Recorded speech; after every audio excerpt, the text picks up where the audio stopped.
Your doctor says your PSA levels are creeping up. Prostate concerns. Urinary issues at night. You're looking at medications or worse. Meanwhile, asparagus has more glutathione, the compound that protects your prostate, than almost any other vegetable. But if your asparagus bed produces only skinny fern stalks instead of thick spears, you're making at least one of 7 critical mistakes. And mistake number 4? It's why most men give up on asparagus after 2 years and miss out on 20 to 30 years of prostate-protecting harvests. Welcome to Garden With You. Like, subscribe, and share this video. Let me show you how to grow asparagus that actually keeps you healthy. I'm 67 years old. 6 years ago, my PSA was 3.8, and it was climbing. My doctor was watching it closely. Urinary function was declining, with episodes occurring 3 times a night. I was headed toward procedures I didn't want. Today, PSA is 1.9 and stable. Urinary function is normal. Sleep through the night. No procedures, no medications. The secret? Fresh asparagus, every day, April through June. The 7 mistakes I'm covering explain why your asparagus bed fails or produces pathetic harvests. Mistake number 1, wrong asparagus variety and gender mistake. Number 2, not preparing the bed properly. Mistake number 3, planting crowns wrong. Mistake number 4, harvesting too soon or too long. Mistake number 5, over-harvesting mature plants. Mistake number 6, wrong fertilizing approach. Mistake number 7, cutting down ferns at wrong time. Fix these, and one asparagus bed produces for 20 to 30 years. That's 50 to 100 pounds of the most prostate-protective vegetable available. Worth $800 to $1,500 retail over the bed's lifetime. If you're over 60 and want to protect your prostate naturally, subscribe.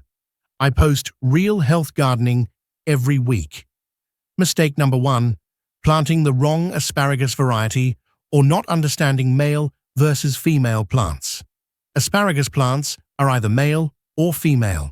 This matters enormously for your harvest.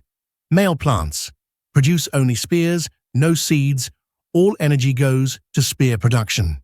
Yield is 25 to 30% higher than female plants. This is what you want. Female plants produce spears plus red berries full of seeds. Energy goes to seed production instead of spear production. Lower yields. Seeds spread everywhere, creating weeds. Modern all-male hybrids. These are the answer. Varieties like Jersey Knight, Jersey Giant, Jersey Supreme, all-male, no seed production, maximum yields, disease-resistant. Old varieties like Mary Washington are mixed male and female. You get inconsistent production and seed problems. For health, you want maximum spear production because that's where the glutathione is concentrated. More spears equals more prostate protection. Best varieties for men over 60. Jersey Knight, highest yields, cold hardy zones 3-8. Jersey Supreme, disease-resistant, zones 3-10. Purple Passion, high antioxidants, zones 3-8. Millennium, extremely productive, zones 4-9. All of these are all-male hybrids, bred for maximum production. The choice? Avoid mixed-gender crowns and outdated varieties. Invest in all-male hybrids. They cost $30 to $50 for 25 crowns. It seems expensive until you realize they'll produce for 25 years. That's $1 per crown per year of production. Choosing the wrong variety can cost you 30% of your harvest every year for decades. Don't make this mistake. Mistake number 2, not preparing the asparagus bed properly before planting. Asparagus roots grow 6 to 8 feet deep when mature. The bed preparation you do now determines the quality of production for the next 30 years. You can't fix this later without destroying the bed. Most people dig a shallow trench, plop in crowns, and wonder why production is weak. This is wrong. The correct preparation takes work, but you do it once. Step 1. Choose the location. Full sun. Minimum 8 hours daily. Well-drained soil. Asparagus won't tolerate wet feet. If water pools for more than 4 hours after rain, consider choosing a different spot or building raised beds. Step 2. Remove all perennial weeds. This is critical. Asparagus beds are permanent. Weeds like bindweed, quackgrass, or thistles will plague you for 30 years if you don't eliminate them now. Step 3. Dig deep, 12 to 18 inches. Remove rocks. Break up compacted subsoil. Asparagus requires loose soil to support its deep roots. Step 4. Mix in massive amounts of compost, 4 to 6 inches tilled, into the entire bed. Add rock phosphate or bone meal, as asparagus needs phosphorus for root development. Step 5. Let the bed settle for 2 weeks before planting. For health, deep roots access trace minerals that concentrate in the spears. Shallow-rooted asparagus has lower nutrient density. That means less glutathione, less vitamin K, less folate, less health benefit. I've seen people spend $50 on crowns, plant them in unprepared soil, and get 3 to 5 spears per plant annually. Same crowns in properly prepared beds produce 15 to 25 spears per plant. The bed preparation determines everything. Do it right once or regret it for 30 years. Mistake number 3. Planting asparagus crowns at the wrong depth. There's confusion about this because you'll see different recommendations. Here's what actually works. The traditional method. Dig trenches 8 to 12 inches deep. Plant crowns 6 to 8 inches deep. Gradually fill in the trench as spears grow. This method works, but it is labor-intensive and prone to errors. The modern method I use involves digging trenches 6 inches deep. Place crowns at the bottom. Cover with 2 to 3 inches of soil immediately. That's it. Much simpler, works just as well. Crown spacing. 12 to 18 inches apart in the trench. Don't crowd them. Mature plants need space. What the crown looks like. It's a cluster of thick roots radiating from a central growing point. The roots should be spread out when planted, not bunched up. Think octopus, not ball. Crown orientation. The growing points, small buds, face upward. Roots spread horizontally. If you plant upside down, the crown will struggle to emerge. Depth matters for health. Too shallow, and summer heat stresses the crowns, reducing spear production. Too deep, and emergence is delayed. Spears are weak. The 6-inch trench with 2 to 3 inches of covering gives you the perfect balance. Crowns are cool enough, but spears emerge quickly. Mulch after planting. Add 3 to 4 inches of straw or wood chips over the planted area. This suppresses weeds and keeps moisture consistent. I planted my first bed 8 inches deep using the traditional method. Took forever, hard to manage, okay results. Replanted a second bed using the 6-inch method. Simpler, better results, more spears. Plant at the right depth, spread those roots properly, and you'll have strong emergence in spring. Mistake number 4. Harvesting asparagus at the wrong time or for the wrong duration. This is why most men give up after 2 years. Here's the timeline that confuses everyone. Year 1 after planting. Harvest. Nothing. 0 spears. Let everything grow into ferns. I know it's painful, watching those spears emerge and not cutting them, but the plant needs that first year to establish deep roots. Year 2. Harvest lightly for 2 weeks in spring. Maybe 10 to 15 spears total. Then stop and let everything fern out. Year 3. This is when real harvest begins. Harvest for 4 to 6 weeks in spring. You'll get 30 to 50 spears per plant. Year 4 onward, full production. Harvest for 6 to 8 weeks. Mature plants produce 50 to 100 spears per season. The rule: when spear thickness drops below pencil diameter, stop harvesting. Let the remaining spears grow into ferns. Those ferns power next year's harvest. Why this matters for health? Young plants forced to produce heavily often fail to develop strong root systems. They limp along for a few years and die.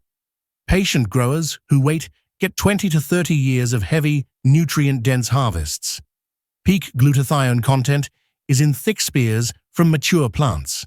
Thin spears from stressed young plants have 40–50% less.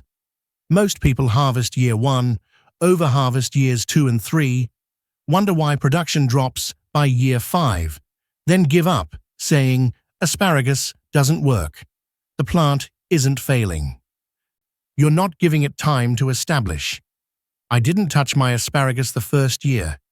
It nearly killed me watching those beautiful spears turn into ferns. But year 3 onward, I harvest 80 to 120 pounds per season from 30 plants. That's 10 to 12 weeks of fresh asparagus worth $320 to $480 retail. The patience pays off exponentially. Quick reminder, if you're over 60 and serious about protecting your prostate naturally, hit subscribe. I share food gardening that actually works for men's health, proven by my own medical results. Let's keep going. Mistake number 5. Over-harvesting mature asparagus plants. Even with an established bed, you can kill production by harvesting too long or taking every single spear. The 6 to 8 week rule. Once you reach full production, year 4 onward, harvest for a maximum of 6 to 8 weeks. In most zones, this period typically spans from mid-April to early June. Then stop completely. When to stop? When the spear diameter drops to pencil thickness or thinner. When spears start growing faster than you can harvest. When tips start opening before spears reach 6 to 8 inches. These are signs the plant needs to stop producing and start storing energy. Never cut every spear. Some gardeners try to cut every single spear that emerges, thinking that more cutting equals more production. Wrong. The plant needs some spears to grow into ferns immediately, so it can start photosynthesizing and building root reserves. For health, over-harvested plants produce smaller, thinner spears with lower nutrient density. Glutathione content drops, vitamin K drops. You're getting more spears but less nutritional value per spear. Properly managed plants produce fewer total spears, but each spear is thick, tender, and nutrient-dense. I harvest for exactly 7 weeks, mid-April to early June. When I see thin spears or fast-growing spears, I stop completely. My bed produces consistently year after year because I'm not exhausting the crowns. Harvest hard during your window, then let the plants recover. They'll reward you with 25 years of production. Mistake number 6. Fertilizing asparagus wrong or not fertilizing at all. Asparagus is a heavy feeder. Unlike garlic, which likes stress, asparagus performs best with consistent fertility. The fertilizing schedule: early spring, before harvest. When spears first emerge, side dress with compost or balanced organic fertilizer. This fuels spear production during harvest season. After harvest, when ferns form, this is the most critical feeding period. Once you stop harvesting and let spears become ferns, apply a heavy application of compost, 2 to 3 inches over the entire bed. Add additional balanced fertilizer if available. Why post-harvest matters. The ferns are building root reserves for next year's harvest. Heavy feeding now means bigger, more numerous spears next spring. Fall, after frost. After ferns yellow and die back, apply another layer of compost or well-aged manure. This breaks down over winter, feeding roots. What to use? Compost is king. Asparagus loves organic matter. I apply 3 to 4 inches of compost twice a year, after harvest and in fall. I also use a balanced organic fertilizer like 5 to 5 or 10 after harvest. Avoid high nitrogen alone. Nitrogen without phosphorus and potassium produces lush ferns but weak root development. You want balanced nutrition. For health, well-fed asparagus has significantly higher vitamin K, folate, and glutathione content. Studies show organic matter increases the bioavailability of these compounds. My beds get composted twice yearly. It's the single biggest factor in my heavy, nutrient-dense harvests. Each plant produces 3 to 4 pounds annually because the soil is rich and alive. Don't starve your asparagus. Feed it generously, and it feeds you generously in return. Mistake number 7. Cutting down asparagus ferns at the wrong time or for the wrong reasons. Asparagus ferns are not decorative. They're not waste. They are the photosynthetic engine that powers next year's harvest. What ferns do? After harvest season, the spears you don't cut grow into tall ferns, 4 to 6 feet high, feathery green foliage. These ferns photosynthesize all summer and fall, producing carbohydrates that get stored in the roots. Those stored carbohydrates become next spring's spears. When people mess this up, they cut ferns down in summer because they look messy, or they cut them down in early fall before frost. This destroys next year's harvest. The correct timing: leave ferns standing until they yellow and die naturally, usually after first hard frost in fall. Once they're brown and dead, cut them down to 2 to 3 inches above ground level. Why wait for natural dieback? The ferns need to finish their work. Cutting green ferns stops photosynthesis immediately. The roots don't get fully recharged. Next spring's spears are fewer, smaller, and less nutrient-dense. Disease management. Some people cut ferns early to prevent disease. If you have asparagus rust or other foliar diseases, yes, cut ferns after they yellow and remove them from the garden. But don't cut while still green. For health, the longer ferns photosynthesize, the more energy goes into roots, the higher the concentration of glutathione and other compounds in next year's spears. I let my ferns stand until November. They turn golden brown after frost. I cut them down, compost them, if disease-free, then mulch the bed heavily. Next spring, spears emerge thick and strong because the ferns did their job all season. Respect the ferns. They're working for your health. Let's recap the 7 mistakes keeping you from growing prostate protective asparagus. Mistake number 1, wrong variety. Choose all-male hybrids like Jersey Knight or Jersey Supreme. They produce 30% more spears, no seed problems, consistent harvests for 25 years. Mistake number 2, poor bed preparation. Dig deep, 12 to 18 inches. Remove all perennial weeds. Mix in 4 to 6 inches of compost. Add phosphorus. This is a 30-year investment. Do it right once. Mistake number 3, wrong planting depth. Use the 6-inch trench method. Cover crowns with 2 to 3 inches of soil. Spread roots properly. Mulch heavily. Mistake number 4, harvesting too soon.